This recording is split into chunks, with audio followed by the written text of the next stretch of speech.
Well, welcome to The Perspective. I'm Lorie Hartshorn, and we have a great day for you. Let me ask you a question. Have you ever struggled with anything in your life? Of course, we all have to say yes, because we all struggle. And sometimes we find ourselves in a place that we think, actually, we're never going to come out of this.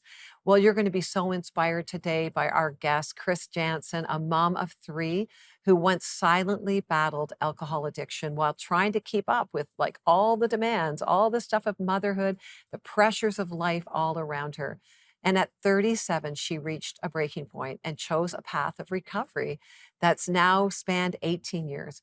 Well, in her upcoming book, Grace Yourself, I love that title, How to Show Up for the Sober Life You Want. Isn't that a wonderful message? Well, she offers hope and practical guidance to those caught in addiction. And she shares how stepping away from shame and toward grace can transform a life. I have discovered that in my own life when we actually call something out and call it what it is, that is the first step in stepping away from that shame that's gripped us and into grace that will free us. Well, she's here today to share how she broke free from the cycle of secrets and shame and alcohol and how she's helping others do the same with God's grace. Chris is a board certified coach with a master's degree in counseling, psychology, and over 25 years of experience working with hundreds of sought after athletes and creatives and soldiers and entrepreneurs and small business leaders. And she trained with the wonderful Tony Robbins himself, a team of result coaches. It's like the number one personal development and peak performance strategy companies in the world. So we know that Chris has a lot to offer, and we're so glad you're joining us today on the Perspective, Chris. Thank you so much. Thank you, Lori. I'm so happy to be here. Well, your journey to sobriety began back in 2007. hmm What actually made you seek out sobriety, seek out help? Was there a rock bottom moment or something else that drove you to your decision? Because usually that's what it takes, right? Right. Yeah. And it's important to know all our rock bottoms are different and they don't need to look, they won't all look the same. Right. So I'm a great example of that. Like you said, am the mom of three. I've been married nearly 30 years now, and I'm a disciplined high achiever. Let's say I'm a high performer. I'm successful at what I set out to do in everything except drinking alcohol. Mhm. So back in 2007, we didn't have this wellness movement. A lot of people now are going alcohol free, and it's okay to be sober. It's okay. We don't have to be an alcoholic or struggle with it to drink mocktails and to give up alcohol.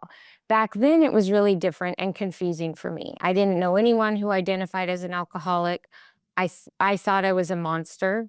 I talk about this in the book. This is where the shame comes in. I thought, how can I be functioning and doing all these things and I can't keep up with my husband and my friends and society, really, and the culture I lived in? I can't drink like a normal person. And I 100% believed, I had a false belief that that was my fault and my Mm, problem. I never stopped to consider that it's the problem of the substance, that mm, alcohol is a highly addictive drug and alcohol was the problem, not me. And so the rock bottom for me didn't look like it does for a lot of my friends in recovery who have, as you can imagine, stories of getting a DUI or going to jail or losing their family, losing their job, losing everything financially. I had not hit any of those obvious from the outside rock bottoms yet. It was just this internal thing. I knew it was going to kill me and I knew I couldn't live with it anymore. And my drinking was in private as a housewife, doing dishes after dinner for the kids. The kids were very young. Thank goodness, I'm one of the lucky ones. They've never seen me drunk. It didn't affect their lives because they were still little. But I looked up online what to do about this, and I ended up the next morning after that my rock bottom, which was really not, that's what I want people to know. It does, like I said, it doesn't have to be so obvious. It was just yeah. overwhelm over doing back to school paperwork one night. And Mm, I drank too much wine over it. And and we all know it's not just the paperwork. It's just the pressure of everything, right? Drank too much wine, ended up in a blackout, passed out, and that for me was my rock bottom. Yeah. Nobody even now you all know because I'm telling you, but nobody knew except my Mm. husband. So Yeah. it's important to know it doesn't need to look, there's no formula any certain way to hit a bottom and to go get Mm. help. And there's so much help available Yeah. now, even more than there was in 2007. I went to a 12-step meeting and immediately was embraced by this woman who knew it was my first time. She said, "It's not your fault. You have an addiction, you have a condition, it's like an allergy, and you never have to have another drink again." And Wow. in that moment, my this limiting belief that I was a monster changed Mm. from I'm a monster because I can't quit drinking alcohol to I am a deserving woman, deserving of recovery and community because I can't drink alcohol. The Yeah. second that shifted, all that shame flew off my shoulders. Wow. And that was just my experience. Yeah. And I was able to start recovery right then. Well, when I listen to your story, like, thanks for sharing that because Mm. I think sometimes we have this idea that we're not an addict, whether it's alcohol or something else that's controlling our life and leading to unhealthy, patterns. Um, because, we're not in the ditch or we haven't lost our license or we, haven't been arrested or whatever, right? But actually, it can be just a slow dying of yourself. And you were losing yourself in this. And I'm sure there's someone listening that's going, "Oh, maybe I better retake a look at the grip that whatever it is, not just alcohol, might have on me." What do you wish someone had said to you when you were secretly struggling? I mean, it was a secret though, wasn't it? It was a secret. I wish they had said what that woman said, which Mm. is, "It's not your fault." And Yeah. thousands, millions of other people have the same thing, which is why sharing our story is so important to know that we're not alone. Mhm. Community, it's just me. I don't believe we can stay sober, be in recovery without community, outside of community. We need that. We need to know we're not alone, that that sobriety we can normalize sobriety, right? Right. And I want to be clear, I'm not anti-alcohol. I'm anti-alcohol for me. Yeah. And I think that's an important question to be asking if somebody's listening and they're thinking, well, I haven't, like you said, lost my license or I haven't had these outside things that happened. The question to ask is, are you headed in the direction you want to go? Right? Is the cost if you gave up whatever it is that has a stronghold on you, weigh that. What is the cost of giving that up? Because there will be a cost. You'll have to have some grit and change your pattern. But what is weigh the cost of that versus the cost of not giving it up and Yeah. hanging on to your stronghold. Yeah. And if someone sits and looks at that, to me, that's a nice indication of is this really a stronghold or is this just some annoying thing that I might want to get rid of? Yeah. Or is it going to kill me? Yeah, I think that they're very good questions to ask because we can be in denial. It's very easy to be in denial and stay there for a long time. Mhm. But to break denial, you've got to get honest about what it's robbing from you, what it's stealing from you, and how it's affecting you or others around you.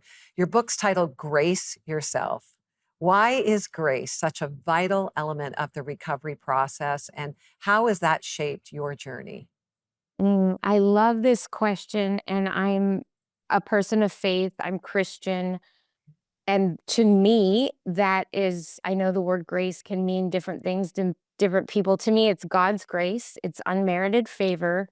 And the reason I titled this book this is for me, addiction, whether it's alcohol or anything else, I see a real common denominator with people with addictions and control, right? In essence, we're trying to control our state or the way we feel. And that's why we're reaching for a soother, which becomes a ritualistic soother, which if it's a harmful for us, it will become a harmful addiction. There's obviously healthy addictions too. Like I'm kind of addicted to running and chocolate's not a problem for me. So I have a piece of chocolate every Yeah. afternoon. If it were a problem, those are the questions we want to ask. Yeah. Is it moving me where I want to go or not? So this control, when I was younger, I did not understand grace because I had to white knuckle everything. I was an achiever, that I was a perfectionist really, and I had to be in control of everything. So the concept that this I was going to receive something that I didn't control getting didn't make sense to me. Yeah. It was like, I will tell you what I deserve and what I don't. And I'm not living up to my high standards, so I don't deserve grace. Right. And Wow. so if we live in that perfectionism, rigid thinking mindset, not only does it set us up for addictions and harmful patterns in our life, it sets us up to not receive grace, which is free. Mm, And and it is another form of pride. It's saying, I know better than you, God, what I deserve mm, and what I don't. mm. And so grace yourself to me was that let go of the control, let go and let this grace wash over you. Oh, And the first 3 steps of the 12 steps that are used in many recovery communities are, if we take them to a short version of them, they can be summarized as I can't, God can, so let him. mm. That's so good. Wow, that's so powerful. I think you've just hit on the head for so many people listening and watching that, we do all want control. And, this is grace is actually giving yourself permission to let go, isn't it? And we need to let go to trust God. We're going to come right back to hear more of your story. So stay tuned. Hey, friends, I want to help you in this journey called life. And one of the ways we do that is by partnering with you through our monthly devotional. And this resource is designed to help you walk through the Bible, to reflect on its application, to engage in prayer, and have something meaningful to ponder each day. And it becomes the substance of what I teach from each day on the perspective. And we'll cover an entire month at a time in each devotional booklet. If you'd like to receive your own copy, simply visit our website at theperspective.tv/Devo, and we'll make sure it reaches you in time. We also deeply appreciate your prayers and ministry gifts, which help us continue offering this devotional each month.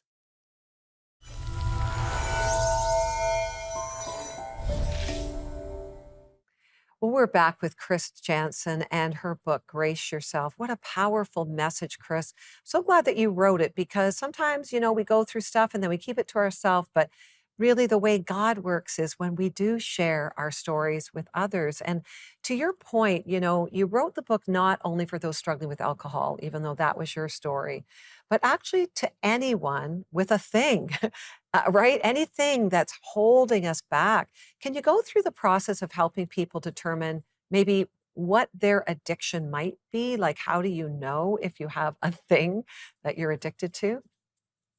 Yeah, there's questions in the book that walk you through this. In fact, one question is define, then shine, right? Let's define what's a stronghold and then shine light on it. Get it out of the dark, Yeah. take the shame off of it, and let's continue asking questions about this. So I think if there's something you feel in your gut, I walk people through. I'll ask you this question. I'll tell you the first question in this exercise without going into all of them is if you it's a magical question. If you went to sleep and woke up tomorrow and everything was different and the way you wanted it to be, what would you notice was different? Mm, And sometimes if people and I usually when I'm working with clients, we'll have them in a very relaxed visualization type state and they can bring to mind immediately we know deep down what's different. We know what our strongholds are. I think we don't consciously we're busy, we don't want to admit it to ourselves. I think if we really ask ourselves, so that's the first thing that it will come to mind. mm, And then if we're a person of faith, ask God and then listen to what that prompting is. And then ask logical questions like, is this so if you think, well, maybe sugar is a problem, maybe alcohol is a problem, maybe screen time's a problem. Go through the questions and ask, is will my life be better without this thing or is it better with this thing? right. Right? And what are the costs of giving it up? And are Yeah. those greater or less than the cost of hanging on to it? Yeah. And that's going to really let us know we do need to follow our instinct a little Yeah. bit. Would you say Mhm. that asking someone else that's close in your life, a spouse or a good friend, if there's anything that they see in your life that is holding you back, would that be a good approach? Or maybe like you, it was a secret. I don't know. Right, that can be that's going to be different for everybody Yeah, because I do get that question a lot, and also, I also get the question, what if I know it's a problem for somebody else? How do I approach it to right. them? And I think with things like harmful addictions, we're the only ones that can get ourselves sober. That's not to say, if somebody gets a DUI or gets thrown in jail, or there's circumstances that will force us to get Yeah, clean or sober or change. But aside from that, we really need to decide to do it. And it's it's all about leverage and getting leverage on ourselves. Like I said, what are the costs mhm, versus the cost of giving it up versus the right. cost of hanging on to it. And it's not easy to get, I get leverage on clients because I'm a coach, but I Yeah, don't coach my friends or my family. So that's a fine line, right? yeah, yeah, We can, if it's a child, certainly I intervened when the children were younger than 18, right? You can suggest coaching or counseling or yeah, addiction counseling and these things. That's a little yeah, bit different. So it's, that unfortunately there's not a one size fits all answer yeah. to the question. Yeah, that's good. Well, in your book, you address how we talk to ourselves during recovery. And Mhm. that included, like you said, you felt you were this monster. How did you rewrite the story that you told about yourself, and how can others do the same? I have a great exercise for that in the book. And so it's belief equals truth plus story. So what we want to do in a nutshell is write down the truth. There's all kinds of circumstances in our life that we have no control over. I live in LA, and right now LA is on fire. The fires are here and it's burning and we don't have control over that. So we always want to keep in mind, what do I have control over and what do I not have control over? And so to attach a good story to your facts that you don't have control over, a helpful thing to do is write your story as you hear it going through your head, say on the left side of a piece of paper, and then go through that story and circle, underline, or highlight only what's true about that story. Like there were Right. fires in LA. That's true. I feel displaced. Well, that's a feeling. So we're not going to Right. highlight that, right? So we're going to take just the truths Yeah. and then go over, start a new column on the right side of the paper and write the story in positive, like if you attached a positive meaning to the facts you don't have control over, like I explained with the first meeting, right? I thought I was a monster. That was the Yeah. belief. Right. The fact was I was addicted to alcohol. The story Right. was I was a monster. Then the story, I got a new story. The fact was the same. I was still addicted to alcohol, but I changed the story to I'm deserving of recovery. And Yeah. so when you change the story, you can't change your facts. When you change the story, it will change your belief. And I want people to know it takes time. Be patient. Yeah. It's like a muscle at the gym. We have to, it took a long time to write that old narrative, and Yeah. it will take time to write the new one. So we want Yeah. to step in, act as if, be willing to be willing is something we say in recovery. Yeah. Just go with the new belief until it starts to take hold. I love that so much. There's so much power in that. And obviously, you've already talked about the power of community. You say it's like an EpiPen, which It is. obviously saves your life, right? Why is it so critical that we really come out to others? We show grace to ourselves and grace to others. What's the power of that? Mhm. Well, I think as a believer, I think we're created for community. I Hmm. mean, if you think about it, humans as a species, we're the species we can't live alone. If we were Yeah, born alone, we would die. yeah, So we have to have at least one person to feed us. We can't walk, we can't roll over. yeah, yeah, So we're created for community is the main thing. And then some people aren't good with accountability. I personally don't love a lot of accountability, just because I struggled with shame so much and high standards as a younger person. So it's not just for accountability. It's not to say, that Mm, not to shake a finger. It's to share stories mm. and know you're not alone and really listen. If you get to be in community with someone else who's struggling, just listen. Just listen. Let them share their story and be there to listen and be there to let them know they're valuable and worthy, whether they're addicted or whether they're not. Yeah, that's so good. Just have a few seconds here, but somebody's struggling with shame right now. What do you say to them? You're worthy no matter what. Mm, yeah. You deserve freedom. You deserve healing. Like, Mhm. don't get defined by the thing that has a hold of you, right? I love what you said, how you just really have to have a vision for your life. Like, what do you want tomorrow to look like? And Mhm. right? Mhm. And Mhm. wow, your book's gonna help so many people. And I know you Mm. talk more in the book, about even dealing with talking to kids about addiction. So I'm gonna encourage people to get your book. Can they find your book where all books are sold? Where all books are sold, yep, it That's launches February 18th, but pre-orders are, great.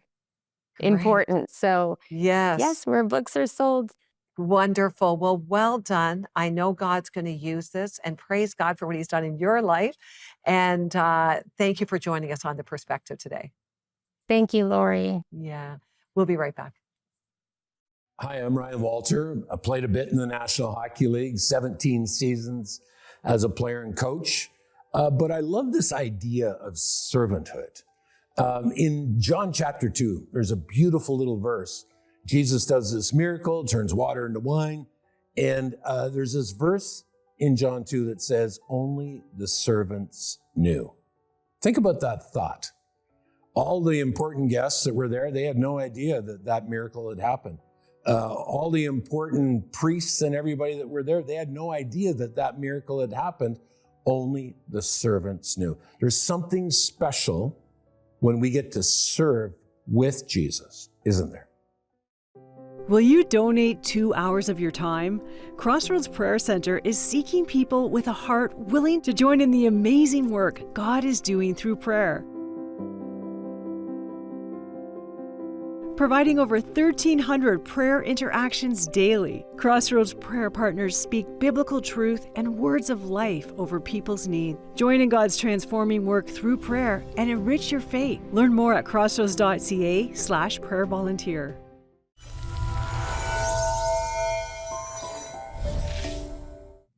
Well, we've most definitely heard the phrase, you should be ashamed of yourself. Maybe we've even said that a few times. Maybe it was directed at you or someone else, but it hits hard, doesn't it? It's such a judgment on you. You're not good. You failed. What kind of person are you? I mean, shame is powerful and it disarms people. It tears them down. It actually destroys our hope and it convinces us we're unworthy or we're useless or we're stuck in failure. Are you living under the weight of shame? Maybe you feel like you'll never measure up, that you're too far gone, or your mistakes actually define you, or maybe no one would ever forgive you if they knew. See, shame is a heavy burden, but here's the good news. It doesn't have to be this way, right? So, how do we deal with shame? Well, in Isaiah 43, God speaks to his people, the people of Israel, during their time of exile in Babylon. They'd been ripped away from their homes and stripped of their identity and value and worth. They were once landowners and merchants and craftsmen, and now they're slaves and they're exiles. Shame was settling into their hearts. They were losing sight of who they were, but God reminded them and us of this truth. This is what he says. But now, O Jacob, put your name in there. Listen to the Lord who created you. O Israel, put your name in there. The one who formed you says, do not be afraid, for I have ransomed you. I have called you by name. You are mine. Did you hear that verse for you? God's words cut through the lies of shame. He says, listen to me. The one who created you, I made you, and I don't make junk. I formed you, and I know you. You have no reason to fear because I've ransomed you. I bought you. I paid the price for your freedom. You are mine. Did you hear that? You're mine. Those three words change everything. You belong to God. It doesn't matter what others say about you or what shame whispers in your ear. Your worth isn't based on your mistakes, on your past, or even your performance. It's based on what Jesus did for you and how God sees you. When Jesus said, "It is finished" on the cross, he declared that shame no longer has power over us. No more trying to measure up, no more living in bondage to guilt and failure. Jesus paid it all. Colossians 2:13-16 remind us of this great victory. It says, then God made you alive with Christ, for he forgave all your sins. He canceled the record of charges against us, and he took away it by nailing it to the cross. And in this way, he disarmed the spiritual rulers and authorities, and he shamed them, the devil himself, publicly by his victory over them on the cross. See, Jesus took our shame and nailed it to the cross. He canceled every accusation, every failure, every lie. He disarms the enemy and flips shame back on him. So why do we keep living as if shame still has a hold on us? Well, when we refuse to believe that we're forgiven and we're free, we're essentially saying that Jesus' death wasn't enough for me. Wow. But the truth is, it was. When we believe that we belong to God, that we are loved and forgiven and redeemed, we can live unashamed. Not because we're perfect, but because Jesus is. So today, choose to live unashamed. Remember, you're his, you're loved, you're free. Do not let shame define you anymore. Well, I think today we've learned a lot, even from our guest, as she shared her story. She stayed in shame for many years, this secret addiction that she had. But when she broke shame and she went to others to break shame and she turned to God ultimately, that is when she found freedom. What is it today that's keeping you down? That's not enabling you to live the life that God has for you? Is it shame? I want you to cast off that shame, put it on Jesus. He paid for it all. And you start walking freely in who he made you to be today. You need prayer? I want you to call us right now. Don't delay. Pick up the phone, 1-855-910-6297. We have trusted prayer people on the end of that call who want to pray and minister to you right now. We just pray in the name of Jesus over shame. We just tell it to go away, and we just replace it with the truth of the grace and love of the Lord Jesus Christ. Go to theperspective.tv if you need resources. We have devotionals that are free. We want to help you today. So I want you to pick up your phone and call right now. I believe someone's watching, and this program has been for you. So would you call us now? Would you go and get the book, open the Bible, go and meet in a support group, but find that freedom for yourself today. Thank you for watching.